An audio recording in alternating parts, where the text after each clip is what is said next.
Welcome to master classes. कैसे हैं आप लोग? उम्मीद करता हूं फिट होंगे और अच्छे होंगे। तो बच्चों, पिछली क्लास में हमने पढ़ा था डिस्टेंस फार्मूला कोऑर्डिनेट ज्योमेट्री में। उम्मीद करता हूं आपको समझ आ गया होगा और क्वेश्चंस भी आपसे सॉल्व हो रहे होंगे और अब आपको पता चल गया होगा कि कोऑर्डिनेट ज्योमेट्री क्या होती है, कोऑर्डिनेट्स क्या होते हैं। यानी अब आपको एक्स और वाई कोऑर्डिनेट के साथ खेलना आ गया होगा, राइट? तो इसी में चलते हैं बच्चों आगे नेक्स्ट एक्सरसाइज पे, जो है हमारी अगली एक्सरसाइज, जिसमें हम सीखेंगे एक नया फॉर्मूला, ओके, जिसको हम बोलते हैं सेक्शन फॉर्मूला। और पूरी एक्सरसाइज इस सेक्शन फॉर्मूला के ऊपर बेस्ड है। तो चलिए शुरू करते हैं आज की क्लास एक छोटे से ब्रेक के बाद।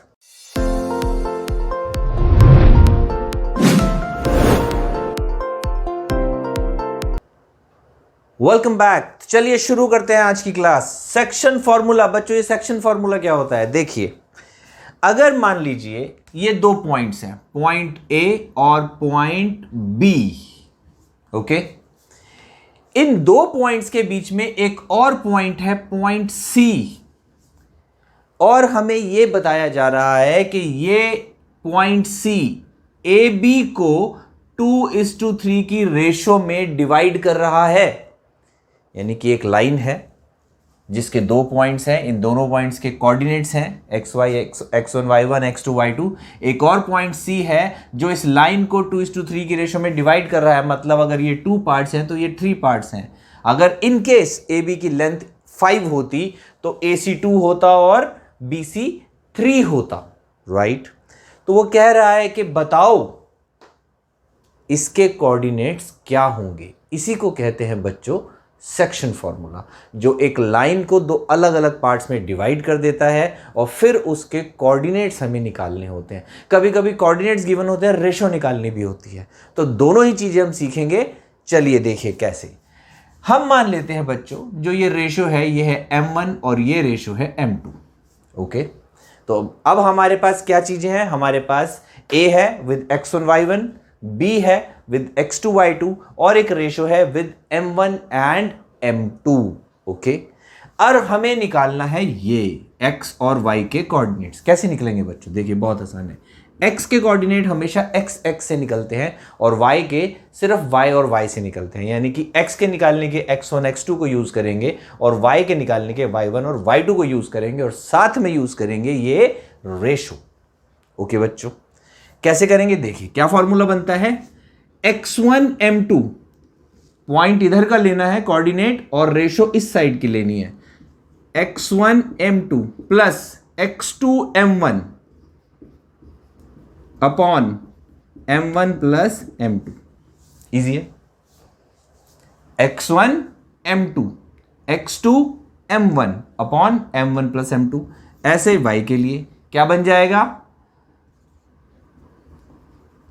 y1 m2 plus y2 m1 upon m1 plus m2। Easy है। y1 m2 y2 m1 upon m1 m2। देखो दोनों के डिनोमिनेटर सेम है, m1 और m2 ही लिखना है और कुछ नहीं लिखना। न्यूमरेटर में क्या लिखना है? x के लिए x और x कोऑर्डिनेट लिखना है, y के लिए y और y कोऑर्डिनेट लिखना है, ओके। दोनों के साथ रेशो आएगी। बस फर्क क्या है बच्चों? x के साथ ये नहीं आके ये वाली रेशो आएगी और x2 के साथ ये नहीं आके ये वाली रेशो आएगी। बस इतना ही फर्क है और यही एक फॉर्मूला है जो अब पूरी एक्सरसाइज में लगेगा। चलिए एक्सरसाइज शुरू करते हैं क्वेश्चन नंबर 1 से। क्या कह रहा है देखिए। ये हमारी एनसीईआरटी है, ओके। तो ये एनसीईआरटी एक्सरसाइज 7.2 क्वेश्चन नंबर 1 कह रहा है find the coordinate of point which divides line join of -1 7 4 -3। लो बच्चों, ये दो पॉइंट्स दे रखे हैं। Find the coordinates of the point which divides the join of -1 7 and 4 -3 in the ratio of 2:3। लो जी, यानी कि ये हो गया बच्चों हमारा A, ये हो गया हमारा B, C हमें फाइंड आउट करना है। x1 y1 x2 y2 m1 m2। लिखना चाहो तो आप लिख सकते हो कि what is x1, what is y1, then x2, then y2, then m1, then m2। Okay, तो अब हमारे को निकालना है सी के कोऑर्डिनेट्स। आप चाहो तो एक ऐसे लाइन बना लो, ज़्यादा बेटर रहेगा। इसको a नाम दे दो, इसको b नाम दे दो, इसको c नाम दे दो। Then -1 and 7, then 4 and -3, then xy we have to find and 2 is to 3। Got it? Solve करना है, कर देते हैं। लीजिए x के लिए क्या निकलेगा, x1 m2 -1 into 3 plus x2 m1 4 into 2 upon m1 plus m2 2 plus 3। y के लिए क्या निकलेगा, चलो पहले इसको सॉल्व कर लेते हैं। -1 into 3 क्या बन जाएगा, -3 प्लस 8 अपॉन 5 क्या बन गया, 5 अपॉन 5 1, यानी कि x हमारा क्या निकल गया बच्चों, 1। ये 1 आ गया। अब y के लिए सॉल्व कर लेते हैं। कैसे करेंगे, y1 m2 यानी कि 7 into 3 plus y2 m1 -3 into 2 upon m1 plus m2 क्या आ जाएगा, 7 3 = 21, 2 3 = 6 plus minus minus upon 5 15 upon 5 3। तो x हमारा आ गया 1 और y आ गया हमारा 3 और ये आ गया हमारा आंसर।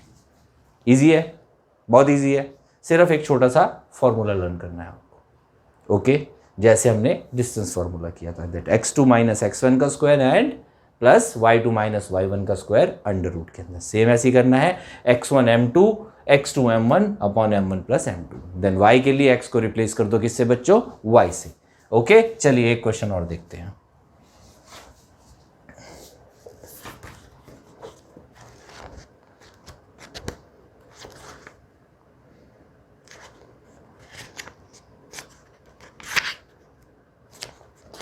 लीजिए बच्चों, क्वेश्चन नंबर 2 वो कह रहा है find the coordinates of the points of trisection of a line segment joining this and this. लो जी, थोड़ा सा चेंज कर दिया बच्चों, ये एक लाइन सेगमेंट है, let this is A, this is B, इसके पॉइंट्स है 4 -1, इसके कोऑर्डिनेट्स है -2 -3।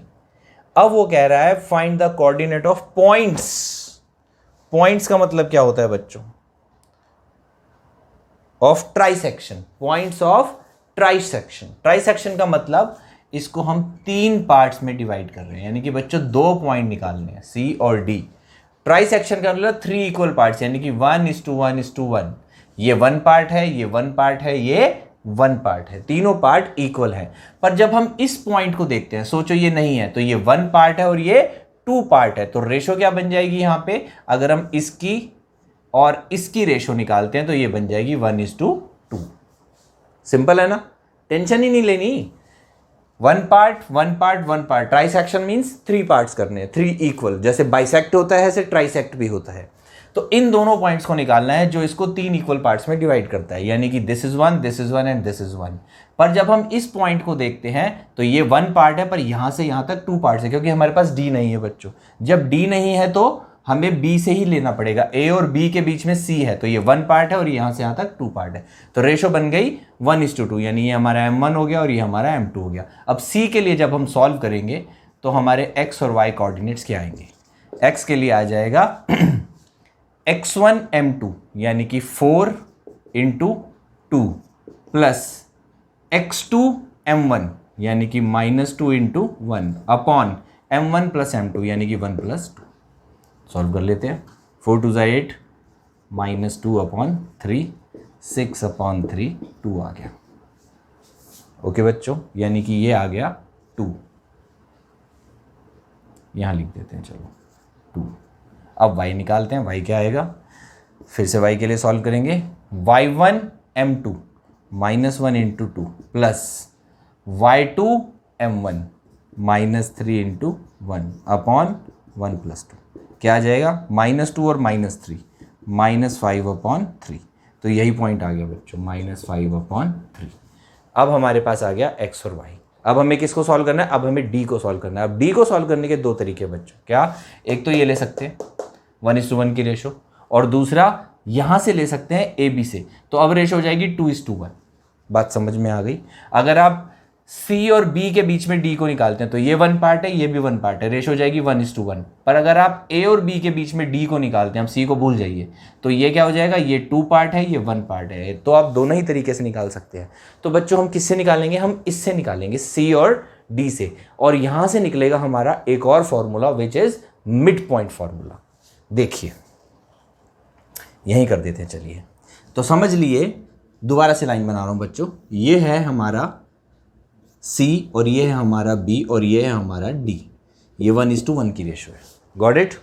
ये क्या है हमारा -2 और -3 और ये क्या है हमारा 2 एंड -5/3। Got it. रेशो है M1 और M2। अब बच्चों रेशो देखो कैसे बनेगी। मिड पॉइंट के लिए क्या फॉर्मूला बनता है, ये फॉर्मूला मैं यहां लिखने जा रहा हूं। ओके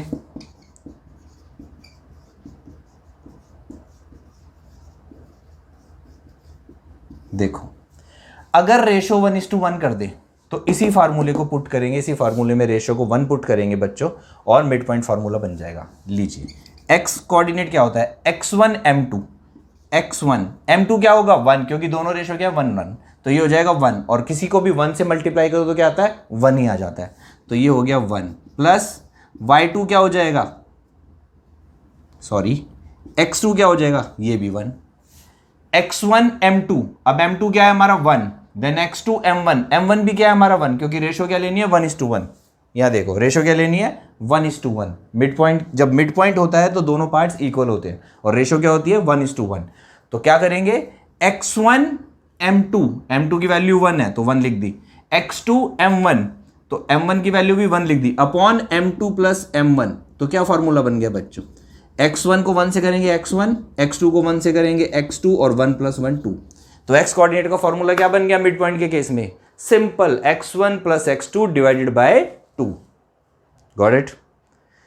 यानी कि जब भी हमें सेक्शन फॉर्मूला लगाना है और मिड पॉइंट के कोऑर्डिनेट्स निकालने हैं तो कुछ नहीं करना, x1 + x2 डिवाइडेड बाय 2। तो ऐसे y के लिए क्या करेंगे, y1 + y2 डिवाइडेड बाय 2। लो जी, सिंपल है। ये और भी ज्यादा सिंपल हो गया। क्यों सिंपल हो गया बच्चों, सिर्फ और सिर्फ रेशो की वजह से, क्योंकि 1 और 1 से जब किसी को भी मल्टीप्लाई करते हैं तो वो वही रह जाता है। बात समझ में आ गई।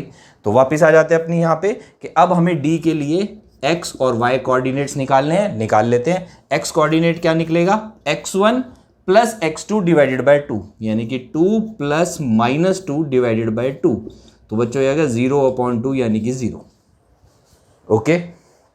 y के लिए सॉल्व करेंगे, क्या आएगा, y1 + y2 divided by 2 which is equal to y1 क्या है -5/3 लिख देते हैं, प्लस y2 क्या है -3 डिवाइडेड बाय 2। सॉल्व कर लेते हैं इसको, -5 -9 डिवाइडेड बाय 3 और ये 2 हो जाएगा बच्चों 1/2, तो ये हो गया -14/6। लो जी, तो x आ गया हमारा 0 और y आ गया हमारा -14/6। तो हमारे पास c के कोऑर्डिनेट्स भी आ गए और d के कोऑर्डिनेट्स भी आ गए। तो बच्चों उम्मीद करता हूं ये क्वेश्चन यहां तक आपको अच्छे से समझ आया होगा। अगर कुछ भी समझ ना आए तो प्लीज़ कमेंट बॉक्स में कमेंट कर देना बच्चों, मैं कोशिश करूंगा कि आपको जल्दी से जल्दी रिप्लाई दे सकूं। तो अब आगे बढ़ने के लिए मुझे बोर्ड क्लीन करना है, आप इसका स्क्रीनशॉट ले लो। मिलते हैं एक छोटे से ब्रेक के बाद। Welcome back. चलिए बच्चों, अगले 3 क्वेश्चंस हम और करेंगे। क्वेश्चन नंबर 1 और 2 मैंने करा दिया।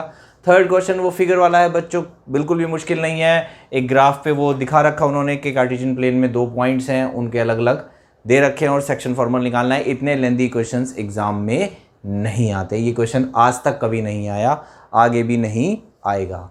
तो आप चिंता ना करें, आएगा भी तो बहुत सिंपल है, आप खुद कर सकते हैं, कोई प्रॉब्लम नहीं है। क्वेश्चन नंबर 4, 5 और 6 मैं करने जा रहा हूं आपके लिए। देखिए बच्चों, अब ये क्वेश्चन थोड़ा सा चेंज हो गया। वो कह रहा है ए और बी ये 2 पॉइंट हैं जो ये कोऑर्डिनेट्स हैं, यानी कि ये हो गया हमारा x1, ये हो गया y1, ये हो गया x2, ये हो गया y2, और हमें x और y भी दे रखा है। पर क्या नहीं दे रखा बच्चों, इसमें रेशो नहीं दे रखी, तो हमें रेशो निकालनी है। ओके, अब रेशो कैसे निकालेंगे, तो रेशो क्या मानेंगे, m1 m2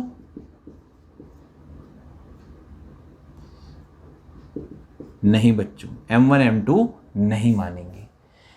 M1 M2 मानने से हमारे पास दो वेरिएबल आ जाएंगे, एक M1 और एक M2, और दो वेरिएबल बना के बच्चों इक्वेशन सॉल्व करना थोड़ा सा मुश्किल हो जाता है। तो हम क्या करेंगे, हम इसको वन वेरिएबल इक्वेशन बना के सॉल्व करेंगे। कैसे करेंगे देखिए, कोई भी रेशो हो बच्चों, एनी रेशो लाइक 1:2, तो ये 1 के कंपैरिजन में आ गई, राइट। लाइक 2:1, ये भी 1 के कंपैरिजन में आ गई। लाइक 2:3, तो इसको हम कैसे लिख सकते हैं, 2:3:1, यानी कि किसी भी रेशो को आपने कैसे लिखना है, विद रिस्पेक्ट टू 1, यानी कि यहां पे 1 होना चाहिए। गॉट इट, बात समझ में आ गई। तो हर रेशो को हम ऐसे लिख सकते हैं दैट 2:3 का मतलब क्या होता है, 2 पार्ट एक है और 3 पार्ट एक है। जब इसको 1 से कंपेयर करेंगे, means divided both sides by 3, तो बन जाएगा 2/3:1। तो आपको कभी भी कोई भी रेशो दे रखे, उसको किस रिस्पेक्ट में देखना, 1 की रिस्पेक्ट में देखना है, यानी कि इस साइड वाले को उसका डिनोमिनेटर बना दो। तो हम क्या मानेंगे, हमारी रेशो क्या होगी, k:1। अब देखो हमारे पास एक ही वेरिएबल रह गया, अभी तक दो थे M1 M2, लेकिन मैंने उसको किस में कन्वर्ट कर दिया, k:1 में कन्वर्ट कर दिया। ओके बच्चों, तो हमारी रेशो हो गई अब क्या, k:1। सॉल्व करते हैं, किसके लिए सॉल्व करेंगे, x के लिए सॉल्व करते हैं। तो जब x के लिए सॉल्व करेंगे तो फॉर्मूला क्या होता है, x1m2 plus x2m1 upon m1 plus m2। Values डालेंगे, x1 क्या है हमारा -3, m2 क्या है हमारा 1, प्लस x2 क्या है हमारा 6, प्लस m2 क्या है हमारा, sorry into k upon k plus 1, और x क्या है हमारा, x भी गिवन है हमें -1। बस linear equation in one variable, easily solve कर लो, 8th क्लास से सीखते आ रहे हो आप लोग। सॉल्व कर देते हैं, ये लो -1 इंटू k प्लस 1, ये ऊपर आ गया, okay, is equal to -3 into 1 हो गया -3 प्लस 6k, ब्रैकेट्स खोल देते हैं, -k -1 is equal to -3 plus 6k, k को इधर ले आते हैं, 3 को इधर ले आते हैं, तो जब -1 3 इधर आके प्लस का हो जाएगा, 6k और k इधर जाके प्लस का हो जाएगा। तो ये हो गया बच्चों 2 is equal to 7k, so k is equal to 2/7। अब बच्चों हमारी क्या वैल्यू आ गई, k की वैल्यू आ गई हमारी 2/7, यानी हमारी रेशो क्या बन गई, 2/7:1, और इसको जब वापस ऐसे बनाएंगे तो क्या कर देंगे, 2:7 कर देंगे। तो ये आ गई बच्चों हमारी रेशो, समझ में आया। जैसे हमने 2:3 को 2/3:1 बनाया था, तो हमने इस फॉर्म में कन्वर्ट कर दिया था, अब इस फॉर्म से वापस इस फॉर्म में ले आएंगे तो क्या बन जाएगा, 2:7। समझ में आया बच्चों, बहुत आसान है, एक ही सॉल्व करने से काम बन गया। कर ऐसे भी सकते थे M1 M2 मान के, तो क्या होता है, M1 M2 में एक इक्वेशन यहाँ बनती, देन M1 M2 में y के लिए सॉल्व करते, एक इक्वेशन वहाँ बनती, फिर वो M1 और M2 की वैल्यू आती, M1 की 2 आती, M2 की 7 आती, सॉल्व वैसे भी हो जाता, कोई बड़ी बात नहीं थी। लेकिन इस बार क्या आ रहे हैं बच्चों, MCQs, तो आपको 3 से 4 स्टेप्स, हद मार के 5 स्टेप्स में क्वेश्चन को सॉल्व करना है, 1 2 3 4 5, और आपको जो MCQ में ऑप्शंस दी होंगी उसमें से 3 4 ऐसे 4 रेशोज दे रखी होंगी, तो एक चूज करनी है। तो मैं कोशिश करूंगा कि आपको शॉर्ट से शॉर्ट मेथड सिखाऊं। ओके बच्चों, चलिए नेक्स्ट क्वेश्चन देखते हैं। अब वो कह रहा है कि ये 2 पॉइंट्स हैं, पॉइंट A और पॉइंट B, ओके, और ये जो पॉइंट है ये x एक्सिस पर है। तो बच्चों पिछली क्लास में मैंने आपको एक बात बताई थी, क्या बताया था कि x एक्सिस पर y कोऑर्डिनेट हमेशा क्या होता है, 0 होता है, और y एक्सिस पर x कोऑर्डिनेट हमेशा क्या होता है, 0 होता है। याद आया? अगर नहीं आया तो मेरी पिछली क्लास देख लेना, लिंक जो है मैं डिस्क्रिप्शन में छोड़ दूंगा, और वैसे भी वो क्लास देखना ज़रूरी है क्योंकि बेसिक से मैंने वहाँ आपको समझाया हुआ है। तो बच्चों x एक्सिस पे y हमेशा क्या हो जाता है, 0 हो जाता है। तो यानी हमारे कोऑर्डिनेट्स क्या बन गए, x और 0। रेशो फिर से हम क्या मान लेंगे, k:1, पर अब छोटा सा फर्क है, x के लिए सॉल्व नहीं करेंगे बच्चों, क्योंकि 2 वेरिएबल आ जाएंगे। सोचो अगर यहाँ x की वैल्यू ना होती तो एक k वेरिएबल हो जाता और एक x वेरिएबल हो जाता। अब किसके लिए सॉल्व करेंगे, y के लिए सॉल्व करेंगे। जब y के लिए सॉल्व करेंगे तो वेरिएबल हमारा एक ही आएगा और क्वेश्चन सॉल्व हो जाएगा। देखिए कैसे हम y के लिए सॉल्व करते हैं, क्या फॉर्मूला लेगा, y1 m1 m2 plus y2 m1 upon m1 plus m2, right.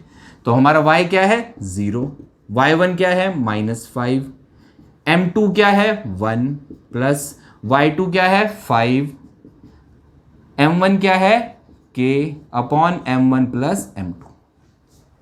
बन गई इक्वेशन किसमें, सिर्फ k में। और भी आसान, ये ऊपर जाएगा 0 से मल्टीप्लाई होगा, सब 0 हो जाएगा।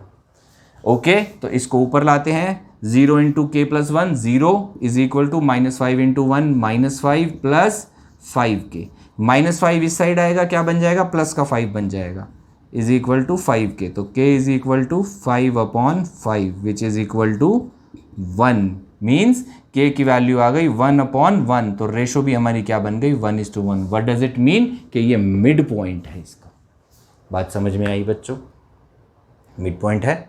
ओके, चेक करना चाहो तो आप चेक कर लो y के लिए, that y1 plus y2 by 2, तो -5 प्लस 5 डिवाइडेड बाई 2 0 हमारा मिड पॉइंट वाला फार्मूला सॉल्व होता है।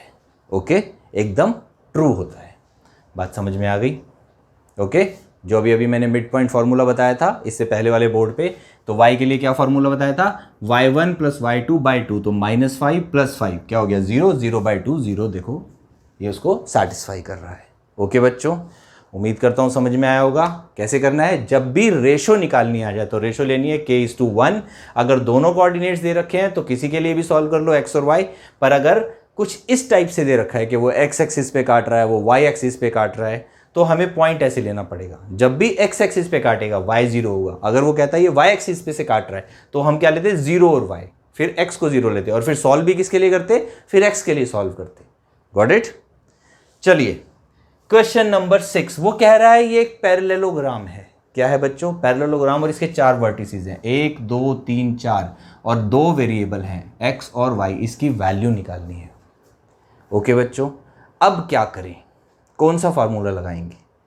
देखो एक बहुत लंबा सा मेथड भी हो सकता है, डिस्टेंस फार्मूला, कि इन दोनों साइड्स का डिस्टेंस बराबर होता है, तो यहाँ से डिस्टेंस निकालो, देन यहाँ से निकालो, इक्वल रखो, एक इक्वेशन बनेगी।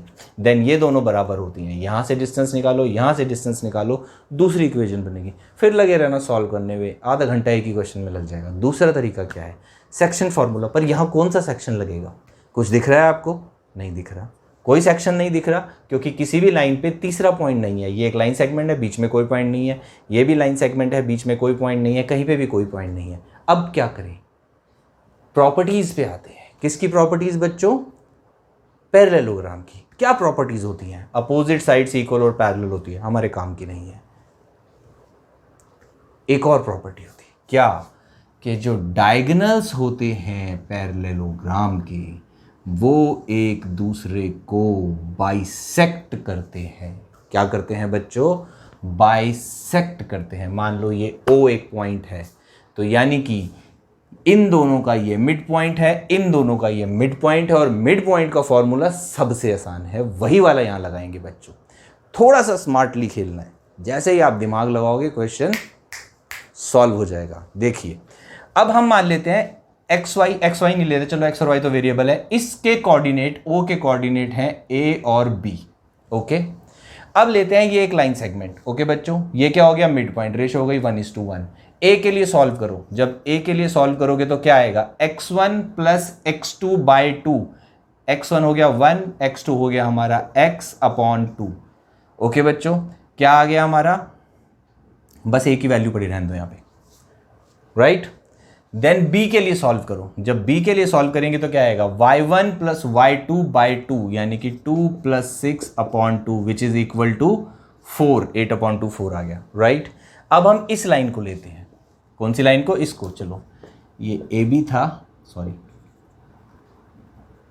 AC था, और ये BD है। अभी हमने AC को लिया था, O मिड पॉइंट था, मिड पॉइंट के कोऑर्डिनेट्स कैसे निकाले, x1 प्लस x2 बाई 2, तो यानी कि 1 plus x by 2।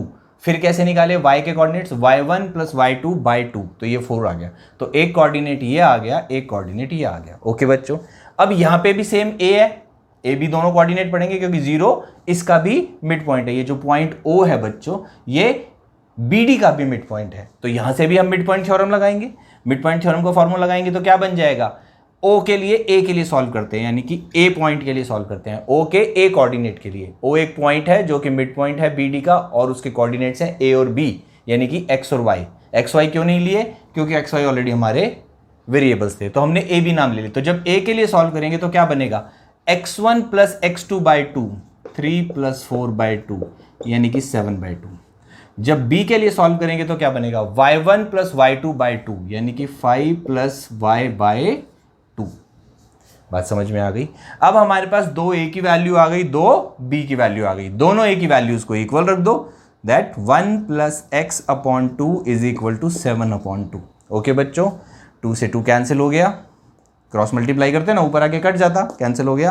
1 plus x is equal to 7, x is equal to 7 minus 1 is equal to 6। लीजिए जी, x की वैल्यू क्या आ गई बच्चों? 6 आ गई।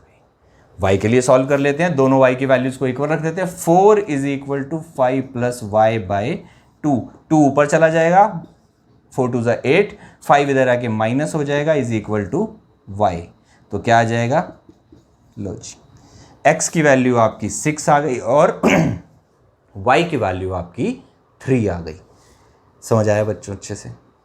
एक बार फिर से करते हैं। चलो देखो, हमें पता है पैरेललोग्राम के डायगोनल्स एक दूसरे को बाइसेक्ट करते हैं। हमने इसको ले लिया पॉइंट O। पॉइंट O के भी कोऑर्डिनेट्स होंगे, जैसे किसी भी लाइन के जब वो डिवाइड होती है तो कोऑर्डिनेट्स होते हैं एक्स वाई। हमने यहाँ पे एक्स वाई ना लेके क्या ले लिया? A B. ए बी क्यों लिया? क्योंकि ऑलरेडी क्वेश्चन में एक्स और वाई थे, तो कंफ्यूज हो जाते हैं कि 2x और 2y में से कौन से वाला x कौन सा है और कौन से वाला x कौन सा है, इसलिए हमने उसको कंफ्यूजन को खत्म करा, पॉइंट्स को ले लिया ए बी। अब ये एक लाइन है, ये इसका मिड पॉइंट है। मिड पॉइंट वाला फॉर्मूला लगाएंगे जो मैंने भी आपको सिखाया था। ए के कोऑर्डिनेट्स कैसे निकलेंगे? x1 plus x2 by two. x1 हो गया 1, x2 की वैल्यू हो गई x बाई 2, निकल गए। देन हम b के लिए सॉल्व करेंगे, यानी कि y के लिए y1 प्लस y2 बाई 2, तो 2 प्लस 6 बाई 2 यानी 8 बाई 2, 4 आ गया। ओके बच्चों, अब हम bd से भी सॉल्व करेंगे, सेम चीज। ये मिड पॉइंट है इसका भी, तो x के लिए जब सॉल्व करेंगे यानी कि a के लिए, तो 3 प्लस 4 बाई 2, 7 बाई 2 आ गया। और जब b के लिए सॉल्व करेंगे तो 5 plus y by 2, 5 plus y by 2। अब हमारे पास दो a आ गए और दो b आ गए, दोनों सेम। तो a की ये भी वैल्यू है, a की ये भी वैल्यू है, इक्वल रख दी, सॉल्व हो गया। b की ये भी वैल्यू है, b की ये भी वैल्यू है, इक्वल रख दी, सॉल्व हो गया। हमारा x और y निकल गया। बात समझ में आ गई? गुड, आ गई ना? Very good. तो चलो बच्चों, आप इसका स्क्रीनशॉट ले लो और इसके साथ ही हमारे 4 क्वेश्चंस और रहते हैं और एक्सरसाइज खत्म। आसान सा चैप्टर है, फटाफट बस फॉर्मूले लर्न करने हैं, थोड़ा सा दिमाग लगाना है कि किस तरीके से फॉर्मूले को पुट करें। तो मैं कर रहा हूं बोर्ड क्लीन, उससे पहले आप ले लो इसका स्क्रीनशॉट और मिलते हैं आगे के क्वेश्चंस के साथ। Welcome back. लास्ट 3 क्वेश्चंस बच्चों, बहुत ही आसान। देखिए क्या कह रहा है, वो कह रहा है ये है A B and O is the mid point. क्या है? Mid point. मिड पॉइंट है तो रेशो क्या हो जाएगी? 1:1, हमें पता है। पर वो कह रहा है ए नहीं पता हमें, बी पता है और मिड पॉइंट भी पता है। तो क्या फर्क पड़ता है बच्चों? Late this is x1 y1, this is xy, this is x2 and y2। तो हम x के लिए सॉल्व करेंगे। क्या फॉर्मूला होता है? x1 plus x2 upon 2। x कितना दे रखा है? 2। x1 हमें निकालना है, x2 1 अपॉन 2। सॉल्व कर लेते हैं। 2 2 ज़ा 4, ये 1 इधर आके माइनस हो जाएगा। This is x1 which is x1 की वैल्यू आ गई 3। देखो कितना आसान है। मतलब बच्चों ये तो ना आप बिना पेन पेपर के भी सॉल्व कर सकते हो कि this plus this divided by 2 is -3, यानी कि y plus 4 divided by 2 is -3। Okay, y plus 4 divided by 2 is equal to -3, then y plus 4 is equal to -6, then 4 को अगर हम उस साइड ले जाते हैं तो वो हो जाएगा -4, यानी कि y इज इक्वल टू -10। देख रहे हो आप? अब कर भी लेते हैं। चलो y के लिए सॉल्व करते हैं। क्या आ जाएगा? y1 plus y2 by 2। y दे रखा है हमें -3, y1 हमें निकालना है, y2 हमारा 4 है अपॉन से 2। ये यहाँ करेंगे, 3 2 ज़ा 6, -6 आ गया, प्लस का 4 इधर आके माइनस का 4 हो जाएगा, is equal to y1 -10 is equal to y1। यही बोल रहा था ना? इतने ही आसान क्वेश्चन है बच्चों, सिर्फ कॉन्सेंट्रेट कीजिए, सीखिए मैं क्या सिखा रहा हूँ। इतने ही इजी स्टेप्स में सारे क्वेश्चन सॉल्व हो जाएंगे। अगला देखिए, ये और ज़्यादा आसान है। वो कह रहा है ए और बी है 2 पॉइंट है, ये रहा और ये रहा x1 y1 x2 y2। Right. ये एक्स वाई हमें निकालना है, ये पी पॉइंट है। कौन सा पॉइंट है? पी पॉइंट है। अब वो क्या कह रहा है, रेशो नहीं दी, थोड़ा सा घुमा दिया। क्या घुमा दिया? कह रहा है AP is equal to 3/7 of AB। AP is equal to 3/7 of AB। नहीं समझ में आया? इजी कर देता हूं, ये लो, AP अपॉन AB, इसको यहां लिया है, is equal to 3/7। What does it mean? कि अगर AP 3 है तो AB 7 है, तो PB कितना है? 4 है। सिंपल सी बात है। अगर ये पूरा 7 है और ये 3 पार्ट है तो ये कितना पार्ट होगा? 4 पार्ट होगा ना। वही तो कह रहा है, थोड़ा सा घुमा दिया तो आपको कंफ्यूज नहीं होना बच्चों। वो क्या कह रहा है? AP इज 3/7 ऑफ AB, तो PB क्या बचा? 4/7 ऑफ AB। ऐसे बनेगा ना 4/7। तो आपने क्या करना है, इसको नीचे ले आए, रेशो बन गई AP और AB की। AP और PB की नहीं है ये रेशो, AP और AB की रेशो है। तो हमें PB की रेशो चाहिए, तो क्या करेंगे? 3 और 7 का डिफरेंस ले लेंगे, 4 आ गया, खत्म हो गई कहानी। अब सिंपल क्वेश्चन है, x के लिए कैसे सॉल्व करना है? x1 m2 x2 m1 upon m1 plus m2। आपको आता है सेक्शन फॉर्मूला लगाना, लगा दो। क्या जा रहा है? x is equal to x1 m2 plus x2 m1 upon m1 plus m2। x मैं सॉल्व कर देता हूं, y आप कर लेना। x1 -2, m2 4 plus x2 2, m1 3 upon m1 plus m2। कितना आ जाएगा? -8 प्लस 6 अपॉन 7 -2 अपॉन 7। लो जी, x आ गया आपका, y आप सॉल्व करने हैं सेम फॉर्मूला लगा। ओके बच्चों, थोड़ी सी मेहनत करो, एग्जाम्स आपने देने, मैंने नहीं देने, मेरे को मैथ्स आता है। चलिए, ये और भी आसान क्वेश्चन है। वो कह रहा है AB एक लाइन है, मान लेते हैं एक लाइन है, ये हमारा x1 है, ये हमारा y1 है, ये हमारा x2 है, ये हमारा y2 है। कह रहे इसके 4 टुकड़े कर दो, डिवाइड्स इनटू 4 इक्वल पार्ट्स। यही कह रहे हैं क्वेश्चन में। 4 टुकड़े कैसे करते हैं? किसी भी चीज के बीच में से तोड़ते हैं, 2 जाते हैं, फिर उन दोनों को बीच में से तोड़ते हैं, 2 जाते हैं। ऐसे ही करते हैं ना। पेपर को कैसे 4 टुकड़े करते हैं? पहले बीच में से फाड़ते हैं, उन दोनों पेपर्स को सेट करते हैं, फिर बीच में से फाड़ देते हैं। ऐसे ही होते हैं ना 4 टुकड़े, हम भी कर देते हैं। ये लो, पहले AB के 2 टुकड़े करेंगे, यानी कि क्या सॉल्व करेंगे? C रेशो क्या बन जाएगी? 1:1 कर लेते हैं। C के कोऑर्डिनेट्स को हम एक बार को XY मान लेते हैं, तो X क्या आ जाएगा? x1 प्लस x2/2, यानी कि -2 प्लस 2/2, 0/2 0। Y क्या आ जाएगा? y1 प्लस y2/2, यानी कि 2 प्लस 8/2, यानी कि 10/2, यानी कि 5। लो जी, क्या आ गया? 0 और 5 आ गया बच्चों। कितनी देर लगी? 20 सेकंड लगे होंगे मेरे ख्याल से, है ना। अब वो कह रहा है इन दोनों को कर दो। अब रेशो इनकी ले लो 1:1, क्योंकि ये इन दोनों का हाफ है। तो ये x1 हो गया, अब ये x2 हो जाएगा, ये y1 हो गया और ये y2 हो जाएगा। तो जब d के लिए सॉल्व करेंगे तो x क्या बन जाएगा? x1 plus x2/2। x1 हो गया हमारा -2, ये पॉइंट के कोऑर्डिनेट आ गया, ये हो गया +0 डिवाइडेड बाई 2, यानी कि -2/2, यानी कि -1। जब इसके y के लिए सॉल्व करेंगे d के, तो क्या बन जाएगा? y1 प्लस y2/2, यानी कि 2 प्लस 5/2, यानी कि 7/2। लो जी, d के पॉइंट कोऑर्डिनेट्स आ गए -1 और 7/2। ऐसे ही बच्चों e के निकाल लेना। क्या करना है? 0 प्लस 2/2, यानी कि 1, 5 प्लस 8/2, यानी कि 13/2। सॉल्व हो गया। ये लो जी, एक 1 आ गया और एक 13/2 आ गया, खत्म। इतनी ही आसान है बच्चों मैथ्स। पता है बच्चों, मैथ्स सबसे आसान क्यों होती है? मैथ्स इसलिए आसान होती है कि मैथ्स कॉन्सेप्चुअल होती है। अगर एक बार आप कॉन्सेप्ट को समझ लोगे तो आपको रटना नहीं है हिस्ट्री के लिए। साइंस की तरह केमिकल फार्मूलाज नहीं है बहुत बड़े बड़े, बहुत लंबी लंबी थ्योरीज नहीं पढ़नी, प्रिंसिपल्स नहीं पढ़ने, प्रैक्टिकल्स नहीं करने, सिर्फ कॉन्सेप्ट समझना है, प्रैक्टिस करनी है। एक बार प्रैक्टिस कर लो, जिंदगी में मैथ्स नहीं भूलोगे। मैं भी ना 10th में ऐसे ही था, मैथ्स अच्छा आता था, बाकी सब्जेक्ट ठीक ठीक आते थे, बस मैथ्स अच्छा आता था और मैथ्स ही खूब पढ़ा है, इसीलिए देखो टीचर बन गया। वरना मैं भी साइंस का टीचर हो सकता था ना, SST का टीचर हो सकता था, नहीं हो ना, मैथ्स का टीचर हूँ। आसान सब्जेक्ट है बच्चों। ओके, तो उम्मीद करता हूँ आज की क्लास आपको समझ आई होगी, अच्छी लगी होगी बच्चों। अगर अच्छी लगी हो, अच्छे से समझ आई हो, तो प्लीज़ लाइक करना, अपने फ्रेंड्स के साथ शेयर करना और सब्सक्राइब तो करना ही करना है, वो सबसे पहले कर देना। ओके बच्चों, अगली क्लास में फिर मिलेंगे। लास्ट की एक छोटी सी एक्सरसाइज रह गई है, चैप्टर खत्म हो जाएगा। ओके, और प्लीज़ प्रैक्टिस जरूर करना। ये सारे क्वेश्चंस आपको करने हैं और क्वेश्चन नंबर 10 आपका होमवर्क है जो आपको खुद करना है और थोड़ा सा दिमाग लगा के करना है। इजी सा क्वेश्चन है। दोनों एक्सरसाइज अगर आपने अच्छे से कर ली, मेरी दोनों क्लास देख ली, तो आपको 10th क्वेश्चन करने में कोई प्रॉब्लम नहीं होगी। फिर भी ना हो तो कमेंट कर देना, मैं सॉल्यूशन डाल दूंगा। ओके बच्चों, तो चलो चलते हैं, अगली क्लास में आपसे फिर मिलेंगे, फिर मुलाकात होगी। तब तक के लिए tata bye bye and please take care of yourself और पढ़ाई करते रहना बच्चों। Okay, bye bye.